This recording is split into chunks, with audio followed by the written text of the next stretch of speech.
Assalamualaikum warahmatullahi wabarakatuh. Alhamdulillahilladzi anzala ala abdihil kitab wa lam yaj'al lahu iwaja. Wassalatu wassalamu ala nabiyyina Muhammad sallallahu alaihi wasallam al-Mustafa alladzi ba'asahu Allahu basyiran wa nadhira. Alhamdulillah, kita panjatkan rasa syukur yang terdalam kepada Allah Subhanahu wa taala. Pada pagi hari ini alhamdulillah kita masih diberikan nikmat sehat, nikmat keberkahan, sehingga kita sampai dengan hari ini di hari yang ke-15 di bulan suci Ramadan. Kita masih bisa menjalankan salah satu ibadah yang disyariatkan Allah Subhanahu wa taala kepada kita. Ini semua adalah nikmat yang betul-betul tidak bisa dihargai dengan apapun. Kita semua diberikan kemampuan oleh Allah Subhanahu wa taala untuk senantiasa bisa menjalankan segala perintah Allah Subhanahu wa taala dan berusaha dengan sekuat tenaga pula menjauhkan larangan-larangan Allah Subhanahu wa taala. Teman-teman sekalian, tentunya sebagaimana yang telah diinformasikan bahwa insya Allah setiap subuh di hari Sabtu dan juga insya Allah di setiap subuh hari Minggu kita akan sama-sama duduk bersama di tempat masing-masing tentunya, ya. Walaupun kita jauh, kita tidak dekat jaraknya, tapi insya Allah alhamdulillah dengan teknologi kita didekatkan. Biiznillah subhanahu wa ta'ala kita bisa melaksanakan apa yang ingin kita inginkan. Ahlan wa sahlan, selamat bergabung Ustaz Rolanda Septian. Terima kasih. Jazakumullah. Semoga senantiasa bertambah berkah buat Ustadz dan keluarga. Teman-teman sekalian, insya Allah kita akan melanjutkan kajian renungan tafsir kita di dalam kitab Tafsirul Qur'anil Azim yang ditulis oleh imam besar dalam Al-Quran, yaitu Al-Imam Al-Hafidh Muhammad Abul Fida Imaduddin Ibnu Katsir. Mari sama-sama kita hadiahkan Al-Fatihah buat beliau. Ila hadratil Imam Al-Hafiz Imaduddin Muhammad Ibnu Katsir. Al-Fatihah. A'udzu billahi minasyaitonir rajim. Bismillahirrahmanirrahim. Alhamdulillahirabbil alamin arrahmanir rahim maliki yaumiddin. Iyyaka na'budu wa iyyaka nasta'in ihdinas siratal mustaqim siratal ladzina an'amta 'alaihim ghairil maghdubi 'alaihim waladdallin. Amin. Teman-teman sekalian, pada minggu yang lalu kita sudah membahas ayat Maliki Yaumiddin. Maka insya Allah di pagi hari ini dengan izin Allah dan pertolongan dari Allah kita akan mencoba memahami, ya, belajar bersama tentang ayat berikutnya, yaitu Iyyaka na'budu wa iyyaka nasta'in. Qala al-mu'allifu rahimahullahu ta'ala wa nafa'ana bi'ulumihi amin ya rabbal alamin. Iyyaka na'budu wa iyyaka nasta'in. Qara'as sab'atu wal jumhur bitasydidil ya min iyyaka. Jadi jumhur ulama juga seluruh ahli qiraat sab'ah membaca kata iyyaka ini dengan tasydid iyyaka. Di atas huruf ya-nya ada tasydid. Ada juga yang membaca di sini dengan cara yang lain, yaitu Amr bin Paid bitakhfifiha ma'al kasri. Jadi beliau tanpa tasydid, sudah gitu huruf ya-nya bukan pakai fathah tapi pakai kasrah, jadi iyyika, iyyika ya. Lalu juga ada yang membaca dengan memfathahkan huruf hamzah ya. Walaupun huruf ya-nya masih bertasydid di ayyaka, tidak ada ayyaka. Dan jumhur membaca iyyaka, Amr membaca iyyika, dan sebagian ulama ada yang membaca ayyaka. Tentu yang paling mendekati kepada yang sahih adalah mayoritas ulama ya, apalagi qiraatus sab'ah ya, membaca dengan iyyaka sesuai dengan kaidah nahwu wadihnya.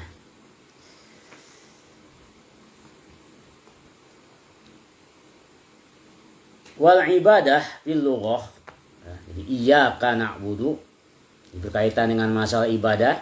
Di dalam ayat ini kita mendapatkan kata na'budu, abada ya'budu. Wal ibadatu fil lughah minaz zillati. Jadi abada ya'budu secara bahasa diartikan dengan zalla yazullu zullan ya, wa zillatan. Artinya adalah terhina. Jadi abada artinya adalah terhina. Ini diambil dari ucapan orang-orang Arab pada saat itu yang mengatakan yuqalu tariqun mu'abbad. Ya, jadi ada jalan itu terhina. Nah, kenapa jalan itu terhina? Nah, karena jalan adalah tempatnya ada di bawah yang setiap hari kita injak-injak. Nah, sehingga jalan pun dikatakan tariqun mu'abbad, jalan yang terhina. Wa fi syar'i, pemahaman ibadah secara syariat, ibaratun amma yajma'u kamalal mahabbati wal khudu'i wal khawfi, adalah ungkapan tentang hal-hal yang mencakup kepada kesempurnaan mahabbah, rasa cinta kepada Allah Subhanahu wa ta'ala. Jadi dalam ibadah ini kita harus apa? Menghadirkan ya, nilai, menghadirkan makna mahabbah, cinta kepada Allah Subhanahu wa ta'ala. Dengan demikian, pada saat kita beribadah kepada Allah, seharusnya di situ adalah apa? Kita melaksanakannya atas dasar cinta kepada Allah. Jadi cinta akan melahirkan kekuatan. Cinta akan memberikan kita motivasi untuk senantiasa bersama Allah Subhanahu wa ta'ala. Dasar pertama dalam ibadah adalah mahabbah. Ya, ibaratun amma yajma'u kamalal mahabbah. Jadi cinta seorang hamba kepada Allah itu akan menjadi sempurna manakala dia mampu dalam kehidupannya itu menjalankan ibadah kepada Allah Subhanahu wa ta'ala. Wal khudu'i. Nah, yang kedua adalah ibadah itu kesempurnaan dalam ketundukan kepada Allah. Memang sudah sepatutnya seorang hamba ya, kita sebagai manusia itu tidak ada pilihan dalam hidup kita selain tunduk, patuh, manut kepada apapun yang diperintahkan Allah Subhanahu wa ta'ala, kepada apapun yang dilarang oleh Allah Subhanahu wa ta'ala. Kita nggak ada pilihan. Apa yang bisa kita lakukan untuk melawan Allah? Ya, nauzubillah. Kita sebagai manusia betul-betul lemah di hadapan Allah. Suka atau tidak suka, memang kita harus tunduk kepada Allah. Inilah kesempurnaan ibadah. Jadi ketika kita sholat misalkan Allahu Akbar, ya, pertama kita harus menghadirkan rasa cinta Ya, bahwa kita melakukan sunnah karena cinta kepada Allah. Yang kedua, emang kita tunduk dan patuh di sini. Ya, la haula wala quwwah, enggak punya daya dan upaya selain kita melaksanakan perintah Allah ini. Itulah dasar ibadahnya. Yang ketiga ada wal khauf, ya, kesempurnaan rasa takut kepada Allah. Itulah ibadah, pencerminan sebagai bukti, ya, bahwa seorang hamba itu takut kepada Allah.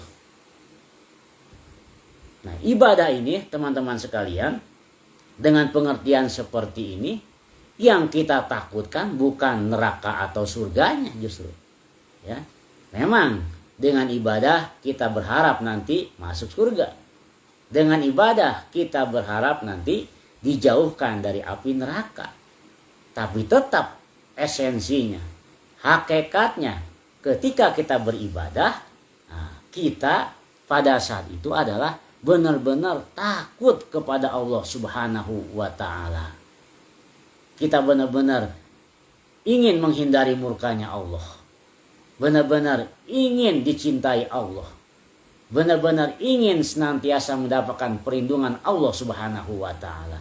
Inilah arti ibadah secara syariat. Waddinu wa quddimal maf'ulu wa huwa iyyaka wa qurrira lil ihtimam wal hasr. Aila na'budu illa iyyaka wa la natawakkalu illa 'alaika. Wa hadza huwa kamalut tha'ah. Nah, kita perhatikan di sini di dalam teksnya Allah mengatakan iyyaka na'budu wa iyyaka nasta'in. Nah, selamat datang Kang Irwan. Nah, Kang Irwan selamat datang. Nah, mudah-mudahan selalu sehat dan diberkahi Allah Subhanahu wa taala. Di sini kita mendapatkan kata iyyaka ini adalah sebagai maf'ul bih. Dalam kata bahasa Arab, maf'ul bih muqaddam yang didahulukan. Di sini Allah nggak mengatakan na'buduka. Sebetulnya bisa aja secara tarkib, ya, secara bahasa na'buduka. Maf'ul bihnya datang setelah kata kerja. Nah, tetapi di sini Allah lebih memilih iyyaka na'budu, mendahulukan maf'ul bih atau objeknya dibandingkan kata kerja dan subjeknya. Tentu nggak sembarangan di sini ya. Nah, Allah menjadikan susunan kalimatnya seperti itu. Menurut para ulama di sini apa?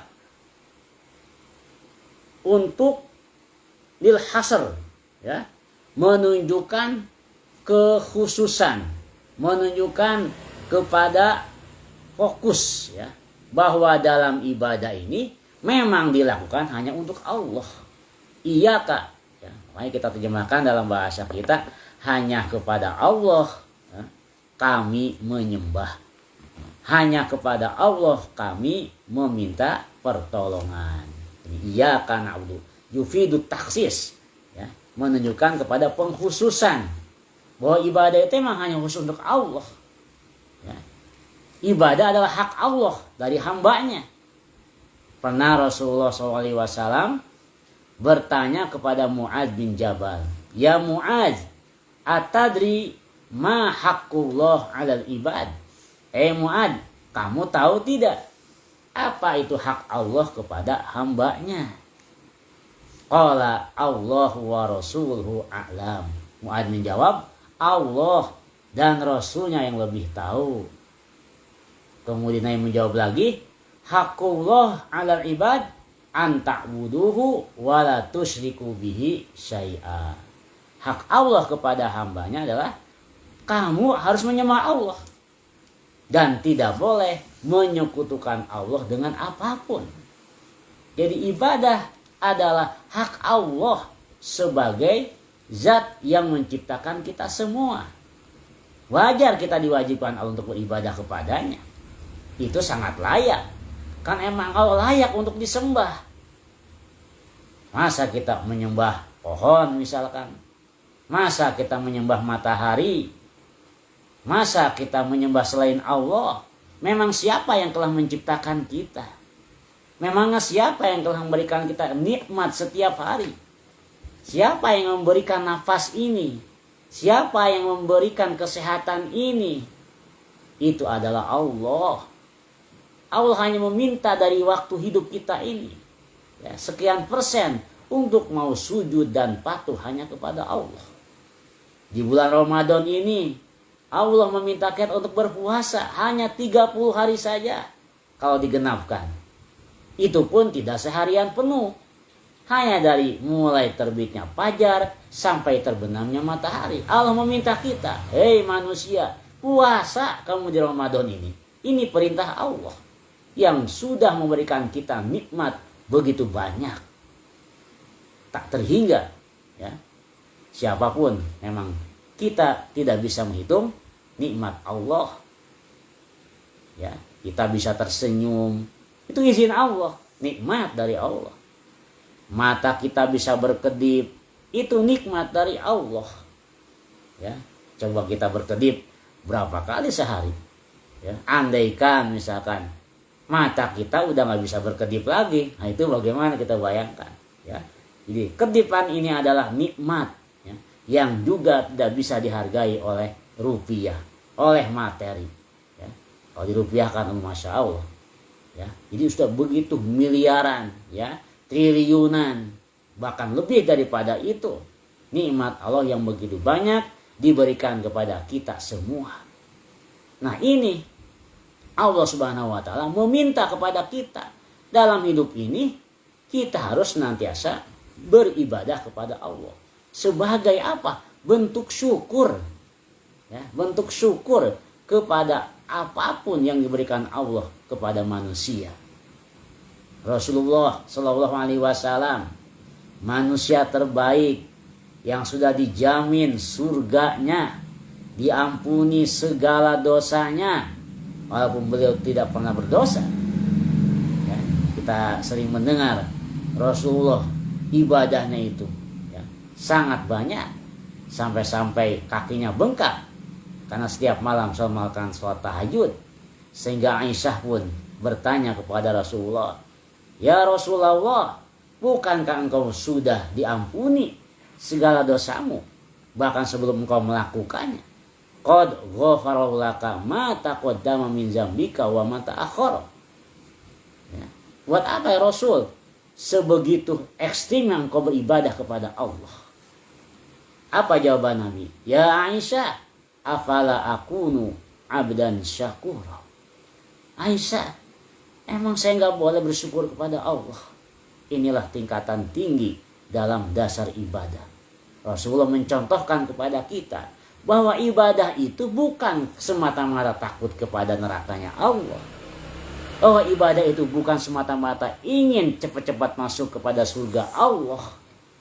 Tapi betul-betul disadari oleh kita sebagai hamba Allah, ibadah adalah sebagai syukur kepada segala nikmat dari Allah Subhanahu wa Ta'ala. Dengan kita diciptakan aja itu sudah nikmat dari Allah. Nikmatul ijad, nikmat penciptaan. Kita dijadikan Allah berada di muka bumi ini. Itu sudah nikmat. Maka kita sebagai hamba harus tahu diri, kata Rasulullah, banyak-banyak beribadah sebagai rasa syukur atas apapun yang diberikan Allah kepada kita. Jadi sekali lagi, ya, di sini Allah mendahulukan kata iyyaka, ya, objek dari kalimat ini adalah untuk menunjukkan pengkhususan ibadah itu hanya kepada Allah. Haram bagi kita sebagai manusia untuk melakukan ibadah kepada selain Allah. Nauzubillah summa nauzubillah. Fal awal tabarru'un minasyirki. Ya, tadi dikatakan bahwa kewajiban ibadah iyyaka na'budu wa iyyaka nasta'in dan meminta pertolongan kepada Allah itu adalah kesempurnaan beragama. Jadi beribadahnya kepada Allah juga meminta pertolongannya hanya kepada Allah. Nah, ibadah itu apa? Tabarru'un minasyirki, bebas dari kemusyrikan. Wasani tabarru'un minal hauli wal quwwati wat tafwid ila Allah Ta'ala. Sementara nasta'in, meminta pertolongan adalah kebebasan. Ya, artinya manusia benar-benar tidak memiliki daya upaya. Ya. Manusia itu lemah dalam kehidupan ini. Tidak bisa berbuat apa-apa selain apa? Pertolongan dari Allah Subhanahu wa taala. Kita sebagai manusia ini lemah dalam mengarungi kehidupan ini. Hidup kita betul tergantung kepada pertolongan Allah Subhanahu wa taala. Ya, kita udah belajar apapun ya, belajar sana, belajar sini, coba sana, coba sini, berlatih. Tapi kalau memang Allah tidak menghendaki, tidak akan terjadi. Jadi betul-betul kehidupan kita ini di muka bumi sangat tergantung kepada campur tangannya Allah. Inilah manusia. Hakikatnya adalah lemah. Wa khuliqal insanu dha'ifa. Sesungguhnya manusia memang diciptakan Allah dalam keadaan lemah. Kita lanjut teman-teman sekalian. An Ibnu Abbas, dari Ibnu Abbas radhiyallahu anhuma, iyyaka na'budu, yakni iyyaka nuwahhid, wa nakhaf wa narjuka ya rabbana la ghairaka. Kata Ibnu Abbas, iyyaka na'budu artinya ada iyyaka nuwahhid, ya, hanya kepada engkaulah kami mengesahkan, ya, bahwa tidak ada Tuhan selain Allah. Kita nggak mengakui ya, keyakinan-keyakinan yang lain di dalam hati ini, di dalam sanubari ini. Kita yakinkan bahwa tiada Tuhan selain Allah. La ilaha illallah. Ya. Kita latih diri kita setiap hari. Kita latih hati kita, batin kita ini dengan kalimah thayyibah. Ya. Itu mesti setiap hari. Ya. Nabi aja mesunahkan 100 kali setiap habis sholat. La ilaha illallah. La ilaha illallah. Ya, Allahnya kita pertegas dalam batin kita. Ya, bahwa hanya Allah yang memiliki dunia ini. Bahwa hanya Allah yang telah menciptakan apapun yang ada di langit dan di bumi. Nuwahid. Wa nakhaf. Dan hanya kepada Allah kita takut. Jadi dalam hidup ini kita nggak takut apapun. Apapun yang kita takuti. Takut hanya untuk Allah. Selain Allah kita nggak takut. Ya.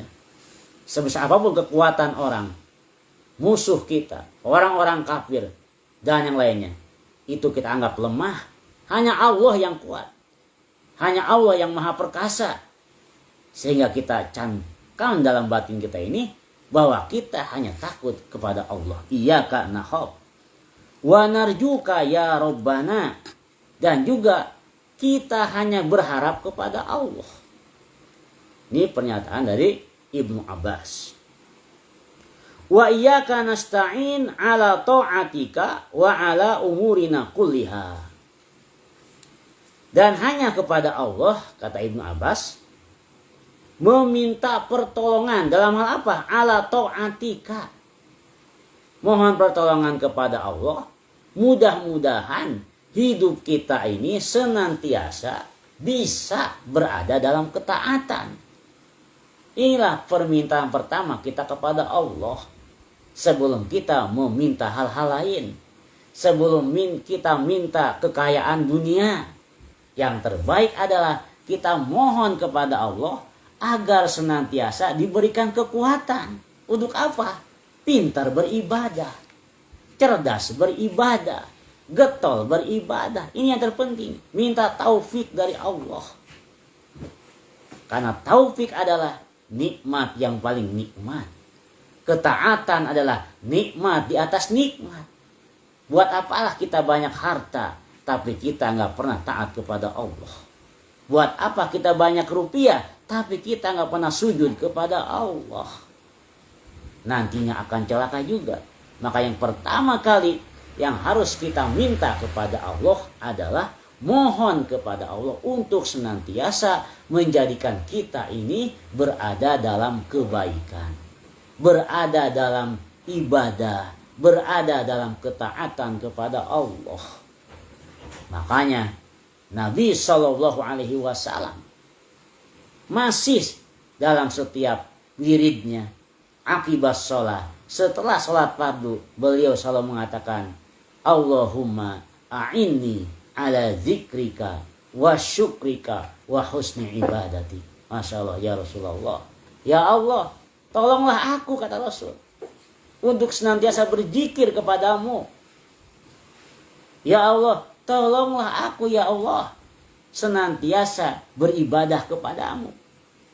Tolonglah ya Allah diriku ini agar senantiasa mampu setiap saatnya bersyukur kepadamu. Ini Rasulullah, teman-teman sekalian, ya, yang sekali lagi imannya di atas kita semua. Tapi dalam masalah ini tetap masih memohon pertolongan kepada Allah. Karena emang kita sekali lagi sebagai manusia tidak ada daya dan upaya. Kita bisa beribadah itu karena atas izin Allah. Ya.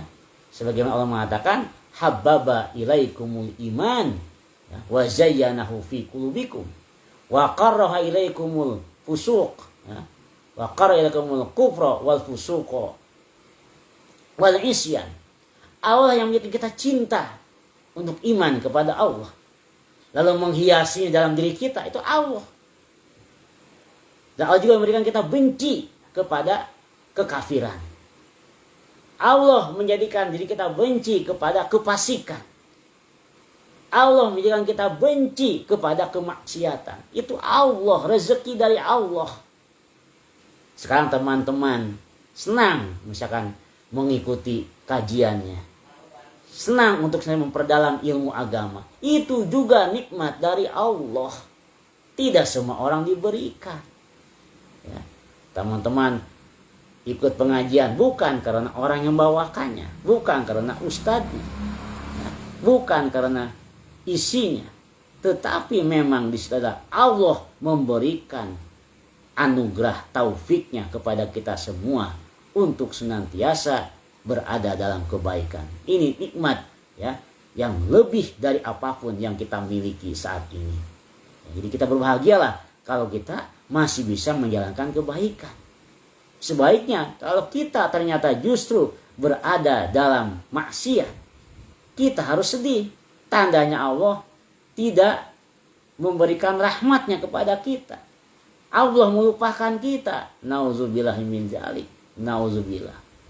Alhamdulillah, selamat datang bergabung Teh Ulfah Rahmadianti. Terima kasih sudah hadir di pagi hari ini. Semoga senantiasa mendapatkan keberkahan. Nah, kita lanjut teman-teman sekalian, ya, apa yang disampaikan oleh Ibnu Abbas dalam pengertian iyyaka na'budu wa iyyaka nasta'in. Jadi pertama sekali lagi yang harus kita minta kepada Allah adalah minta senantiasa dijadikan taat, gotol ibadah kepada Allah Subhanahu wa taala. Wa ala umurina kuliha. Tentu setelah itu kita memohon kepada Allah dan hanya kepada Allah untuk dimudahkan dalam segala perkara. Ya. Kita hanya bisa bergantung kepada Allah dalam hidup ini.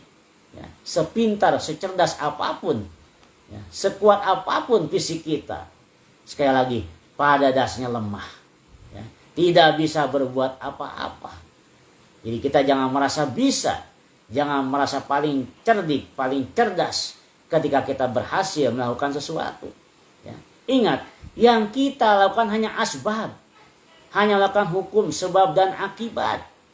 Hanya melakukan tangga-tangganya saja. Hanya melakukan proses-prosesnya saja. Hasilnya mah itu adalah izin Allah. Teori sudah bagus, konsep sudah bagus. Kalau gagal, ya emang Allah belum mengizinkan kita untuk berhasil. Sebaliknya misalkan teori biasa aja, konsep biasa aja, ya. Tetapi kata Allah sukses, ya sukses. Jadi semua adalah campur tangan Allah. Maka disinilah pentingnya kita sebagai manusia, sekali lagi, menyandarkan usaha kita ini hanya kepada Allah. Meminta pertolongan untuk disukseskan hanya kepada Allah. Ya. Jadi manusia ini nggak bagi berhasil. Malah ketika kita mencoba untuk berhasil, tetap kita minta yang terbaik kepada Allah. Itu apa ya Allah? Saya sekarang sedang berbuat ini. Saya sekarang sedang jualan ini, bisnis ini. Ya, kalau emang menurut engkau baik, maka sukseskan ya Allah. Nah, kita nggak tahu, ya. Sebetulnya dengan cara ini itu baik buat kita apa enggak? Jadi kita balikan kepada Allah, kembalikan kepada Allah. Sebetulnya baiknya bagaimana di ujungnya ini? Kan Allah yang tahu, yang tepat, cocok, dan yang kita butuhkan dalam hidup ini. Inilah arti iyyaka na'budu wa iyyaka nasta'in. Menurut Ibnu Abbas, ya, salah seorang mufasir dari para sahabat. Kita lanjut teman-teman. Setelah ini kita masuk kepada ayat ihdinas siratal mustaqim. Ya. Qiraatul jumhur bisod. Jadi sirat, ya, seperti yang kita lihat dalam Al-Qur'an dalam mushaf, ya. Sirat pakai sod.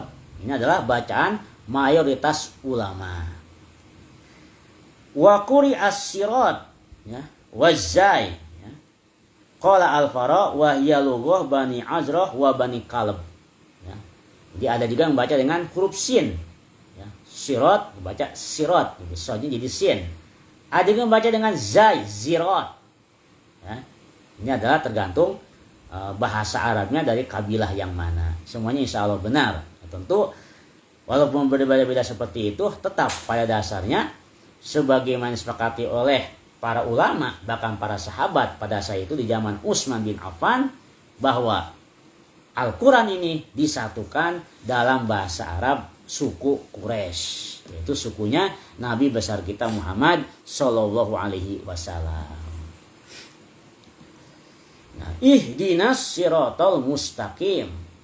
Nah, di sini ada kata-kata ihdi, ya, ihdi. Ihdi ini adalah fi'il amr, kata kerja perintah. Apakah perintah ini untuk kewajiban atau untuk faidah yang lain? Nah, tentu di sini sepakat para ulama bahwa ihdi di sini adalah perintah yang faidahnya untuk berdoa. Karena kita nggak mungkin sebagai seorang hamba bisa memerintahkan Allah. Ya. Orang anak buah aja nggak bisa memerintahkan bos. Ya. Bos, tolong pijitin saya. Mana berani. Ya, kalau kita anak buah atau kita anggota, ya, kita minta menyuruh ya ketua kita untuk mengerjakan pekerjaan. Nah, itu nggak mungkin. Ini antara manusia, ya. Apalagi ini kepada Allah yang telah menciptakan kita. Ini nggak mungkin manusia memerintahkan penciptanya. Nah, makanya di sini diartikan faidah dari perintah di sini bukan lil wujub, menunjukkan kepada yang wajib atau yang lainnya, tetapi menunjukkan kepada doa, di permintaan harapan seorang hamba kepada Allah Subhanahu wa taala. Wal hidayatu hahuna al irsyad wat taufiq. Hidayah di sini adalah irsyad wat taufiq. Nah, hidayah itu terbagi dua, ya. Ada hidayatul dalalah, ada hidayatul irsyad atau hidayatul taufiq. Apa bedanya? Hidayatul dalalah adalah petunjuk, ya, yang hanya sampai di lisan. Jadi hidayah yang menunjukkan kepada jalannya, kepada yang dituju. Ya, misalkan kita memberitahu seseorang atau ada orang yang bertanya, ya, Kang, kalau jalan ke Jakarta lewat mana? Oh, Bapak bisa ambil arah ke kiri, ya. Itu jalan ke Jakarta. Nah, kita hanya menunjukkan gitu. Namanya itu hidayatul dalalah. Jadi hidayah yang memberikan petunjuk, ya, tapi belum sampai kepada hati kita. Nah, inilah yang dijalankan oleh Nabi Shallallahu Alaihi Wasallam. Ini pula yang dijalankan oleh para ulama. Nah, selamat datang, ahlan. Nah, Akhuna Adit. Waalaikumsalam warahmatullahi wabarakatuh. Barakallahu fikum. Ya. Nah, teman-teman sekalian, ini adalah petunjuk dari Allah Subhanahu wa taala ya, lewat manusia.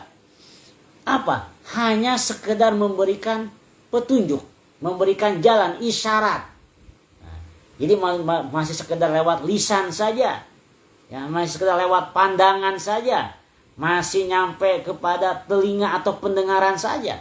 Tapi itu hidayah petunjuk belum masuk, nembus ke dalam hati kita masing-masing atau hati manusia. Ya. Nah, sementara hidayatul irsyad adalah hidayah yang menunjukkan manusia ya, untuk apa? Mengikuti petunjuk Allah. Artinya petunjuk ini sampai ke dalam hati. Nah, selamat datang juga buat akhuna Khairul Azam. Waalaikumsalam ya. Waalaikumsalam. Juga kepada apa yang namanya ini? Konvoy bus ya. Waalaikumsalam sama-sama. Kemudian ada saudari Vitania. Waalaikumsalam warahmatullahi wabarakatuh. Terima kasih sudah bergabung. Semoga berkah semuanya. Nah, teman-teman sekalian, sekali lagi hidayah atau petunjuk irsyad adalah hidayah ya, yang menembus ke dalam hati kita masing-masing sebagai manusia. Nah, di sini mana nih porsi manusia, mana porsinya Allah Subhanahu wa taala. Walaupun semua dari Allah pada dasarnya. Nah, ini adalah dijelaskan dalam ayat Al-Qur'an juga, yaitu di mana ketika Rasulullah SAW sedang dihadapi masa kesedihan. Kita ketahui dalam sejarah Rasulullah SAW saat itu melihat paman beliau ya, Abu Thalib yang selama ini menjaga beliau, memelihara beliau, melindungi beliau dari musuh-musuhnya orang-orang kafir Quraisy yang selalu berada di garis terdepan ya, untuk menghadapi hinaan, caci maki ya, bahkan usaha untuk membunuh ya, Abu Thalib. Nah, pada hari itu Abu Thalib lagi sakaratul maut. Rasul sangat sedih pada saat itu. Dan beliau meminta kepada Abu Thalib, "Ya ami, qul la ilaha illallah." Pamanku, katakan la ilaha illallah. Tetapi sangat disayangkan, sampai dengan akhir hayatnya Abu Thalib tidak mampu untuk mengucapkan kalimat thayyibah tersebut. La ilaha illallah.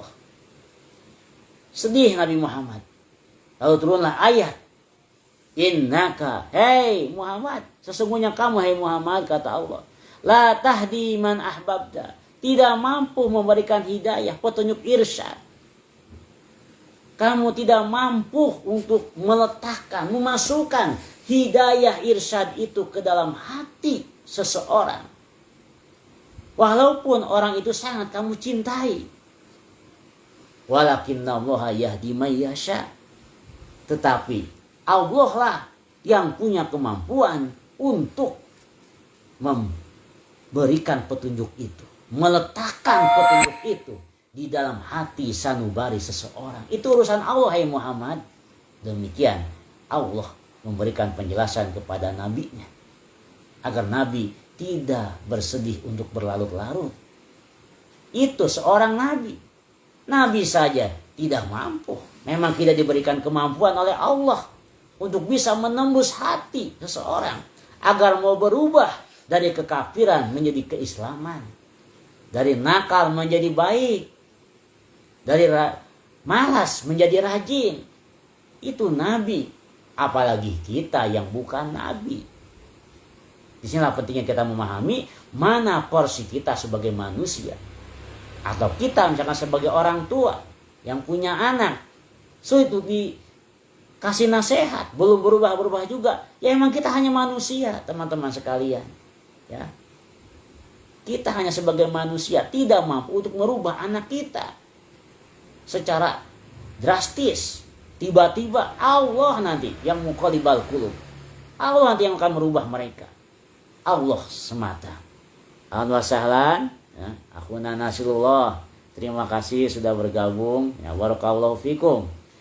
Teman sekali lagi, sebagai manusia kita menyadari kemampuan kita dalam masalah hidayah.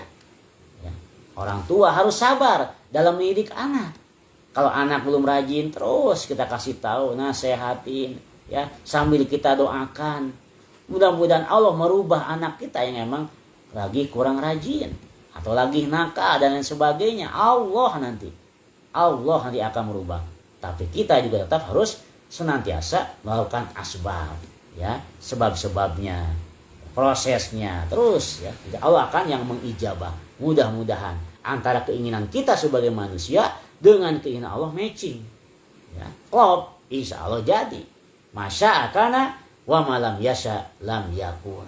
Inilah kita sebagai manusia hanya dalam posisi hidayatud dalalah. Hidayah memberitahu, ya, lewat lisan, lewat penglihatan, lewat pendengaran. Hidayatul irsyad atau taufik itu dari Allah Subhanahu wa taala yang bisa merubah diri kita, merubah seseorang, ya, dari keburukan menjadi kebaikan. Allah semata yang mampu melakukan itu semua. Ihdinas siratal mustaqim fatadammana mana alhimna aw wafiqna awirzuqna wa a'tina. Ya. Bahwa kata ihdinas siratal mustaqim ini mengandung makna alhimna, berikan kami ilham ya Allah. Aw wafiqna, berikan kami taufik ya Allah. Awirzuqna, atau berikan kami rezeki, ya. Aw a'tina, atau juga berilah kami. Wahadainahu najdain ay bayana lal khaira wasyarr.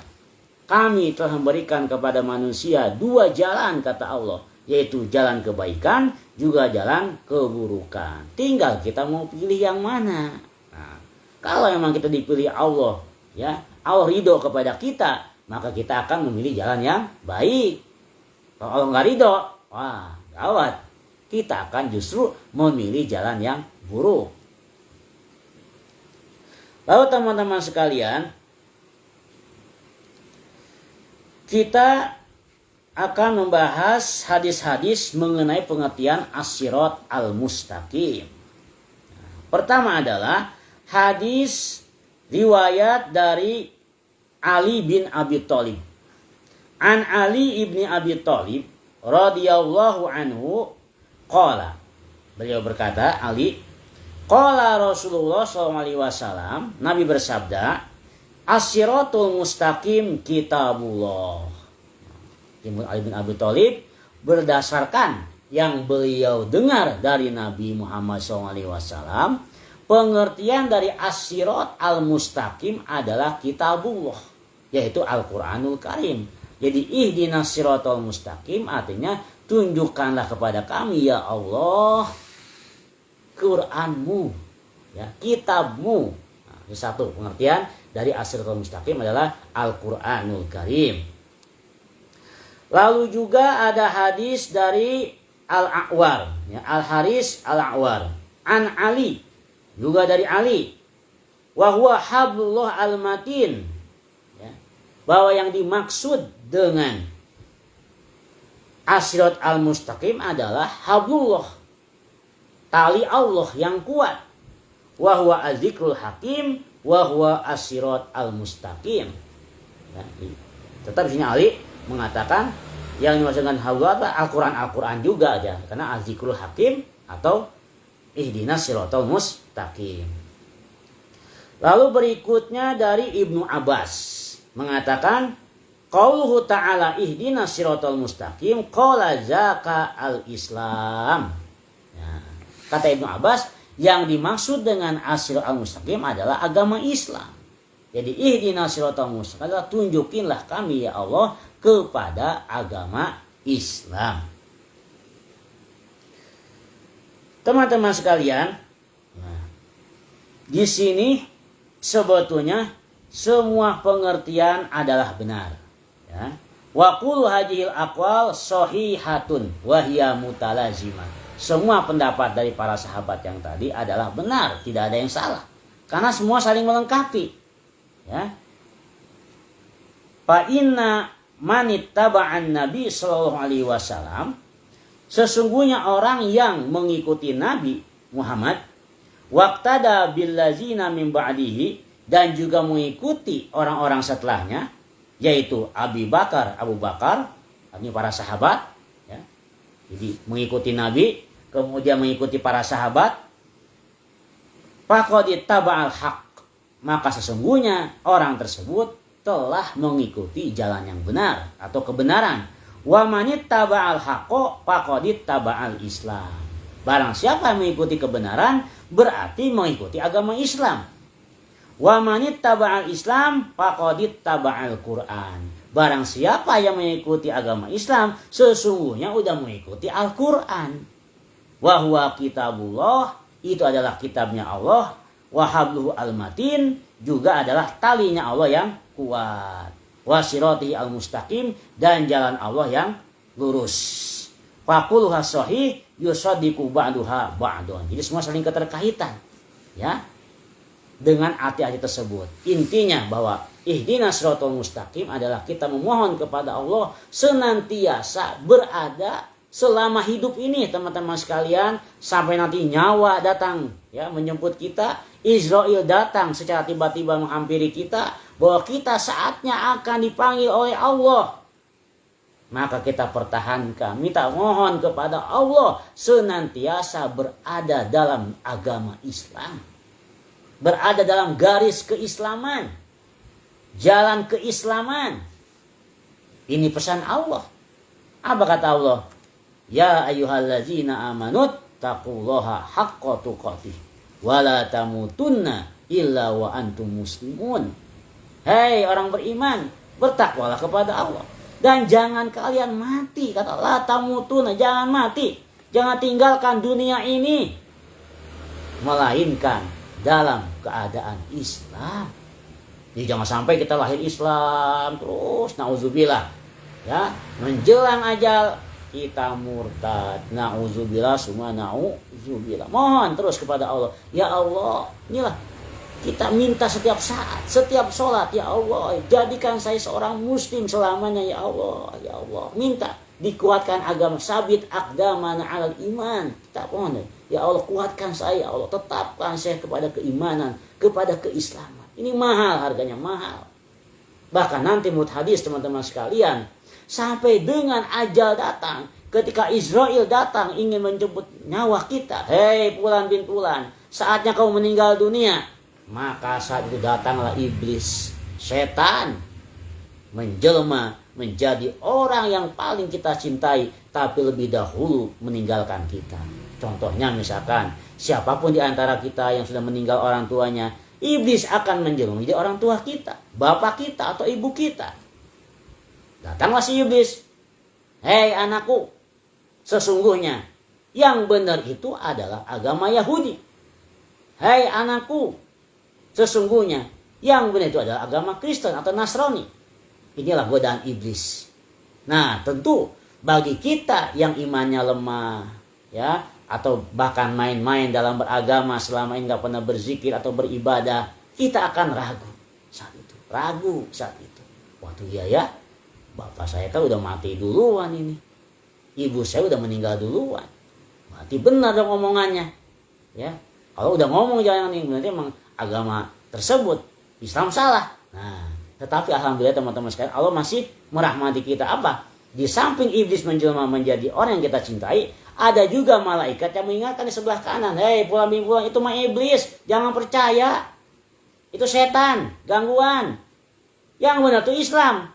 Nah, bagi yang kuat iman, tentu insya Allah akan memilih omongan malaikat tersebut. Inilah godaannya sampai dengan ajal mau tiba. Itu masih ada iblis yang menggoda kita, mengeluarkan kita dari keislaman.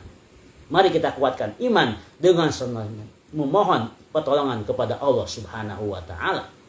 Inilah kenapa Allah mencantumkan ayat ini dalam Al-Fatihah. Ihdinas siratal mustaqim. Ya, di dalam Al-Fatihah yang merupakan ringkasan dari 114 surat, semuanya diringkas menjadi Al-Fatihah oleh Allah Subhanahu wa taala. Ada ayat ihdinas siratal mustaqim, memohon petunjuk kepada Allah, memohon kepada Allah senantiasa untuk berada dalam kebenaran. berada dalam agama yang benar, yaitu Islam. Ya, karena emang kita nggak bisa menjamin diri kita. Ya, kita nggak bisa menjamin. Mungkin kita getol sholat, kita rajin puasa, ya, kita rajin bersedekah. Tapi gimana tahu kita nggak tahu ujung kita semua. Bahkan kita dengar misalkan ada orang yang baru umroh, ya, ibadah di depan Ka'bah, pulang ke Indonesia murtad. Bagaimana bisa terjadi ini? Tuh, semua nggak ada yang menjamin kalau Allah benci sama kita akhirnya. Allah Maha tahu hati kita masing-masing. Ya, pentingnya lagi kita minta doa kepada Allah, minta sekali dikuatkan dalam keadaan Islam, karena kita gak bisa menjamin keislaman diri kita sendiri. Teman-teman sekalian, di ujung ini saya akan bacakan lagi hadis dari Nabi Shallallahu Alaihi Wasallam. Anin Nawas ibni Sam'an, dari Nawas bin Sam'an, an Rasulillahi Shallallahu Alaihi Wasallam, dari Rasulullah Shallallahu Alaihi Wasallam, qala, berkata atau bersabda beliau, daraballahu masalan siraton mustaqiman. Allah telah menjadikan perumpamaan siraton mustaqiman, jalan yang lurus itu, wa ala jambatai sirat suroni. Nah, di samping kiri kanan, di sisi sirat itu, ya, jalan tersebut ada dua pagar. Jadi kita ibaratkan, ya, ada jalan yang lurus, ada jalan. Kemudian di samping kiri kanannya ada pagar jalan tersebut, ya, terpagar jalan tersebut. Fihi ma'abwab mufattahah. Nah, di pagar-pagar tersebut ada pintu-pintu. Ya, nah kita bayangkan di masing-masing pagar tersebut ada pintu-pintu yang terbuka semuanya. Wa 'alal abwab suturun murkhah. Kemudian pintu-pintu tersebut ada tirainya, ya, tirainya transparan, ya, terbuka, terlihat, ya. Setelahnya itu, wa 'ala babis sirat da'in. Nah, di ujung pintu dari jalan tersebut, ya, di ujungnya itu ada orang yang memanggil, da'in, seorang pemanggil, ya, dengan lantang mengatakan, ya ayuhanas udkhulus sirata jami'an. Hei manusia, masuklah kamu ke dalam jalan ini semuanya. Ada yang memanggil begitu di jalan tersebut. Wala ta'uju, jangan kamu belok kemana-mana, jalanlah lurus jalan tersebut. Ya, ada suara seperti itu. Jangan belok, ya, jangan tengok kiri, jangan tengok kanan. Wada'in yad'u min fawqis sirat, ada juga orang yang memanggil, ya, atau panggilan dari atas jalan itu. Fa ija arada al-insan ayaftah syai'an, apabila ada orang akan membuka salah satu dari pintu tersebut, ya, kita bisa berjalan di jalan tersebut. Nah, kita penasaran ini, di pintu itu ada apa ya? Nah, kita coba untuk membuka pintu tersebut. Qala waihak la taftah. Maka suara yang di atas tadi mengatakan, hei, jangan kau buka pintu, jangan kau buka, celaka kamu, waihak la taftah, celaka kamu nanti, jangan kau buka, ya, udah jalan yang lurus, ya.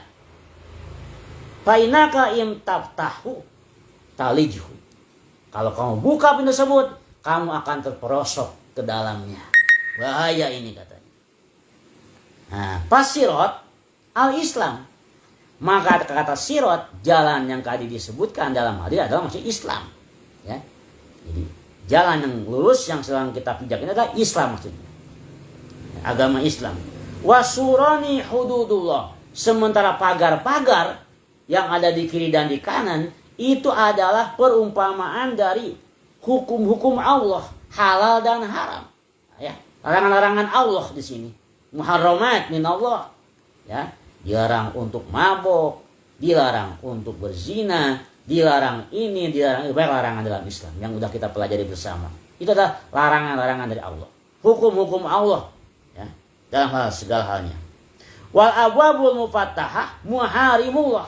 Begitu pula pintu-pintu yang terbuka adalah sesuatu yang diharamkan Allah. Wa jalika da'i ala rasis sirat kitabullah. Sementara pemanggil yang ada di ujung dari jalan tersebut adalah Al-Qur'anul Karim. Wa da'i min fawqi sirat wa izullah fi qalbi kulli muslim. Sementara pemanggil yang berada di atas jalan adalah perumpamaan orang yang memberikan nasihat kepada dirinya yang senantiasa berada dalam hati sanubari seseorang, yaitu hidayatut taufik. Inilah perumpamaan dari Rasulullah tentang as-sirat al-mustaqim, bagaikan jalan di pinggir kiri kanannya ada pagar, ada pintu-pintunya. Ya. Pagar adalah perumpamaan dari batasan atau hukum-hukum Allah. Pintu-pintu adalah larangan-larangan Allah. Ada yang memanggil, ada Al-Quran. Al-Quran memanggil kita, kata Al-Quran, ihdinas siratal mustaqim. Berjalan kamu di atas yang lurus. Jangan belok kiri, jangan belok kanan. Udah kalau mau jalan lurus saja. Insya Allah kamu selamat. Inilah teman-teman sekalian yang bisa kita ambil faidah dari ayat iyyaka na'budu wa iyyaka nasta'in. Kemudian ihdinas siratal mustaqim. Terima kasih. Wabillahi taufiq wal hidayah. Wassalamualaikum warahmatullahi wabarakatuh.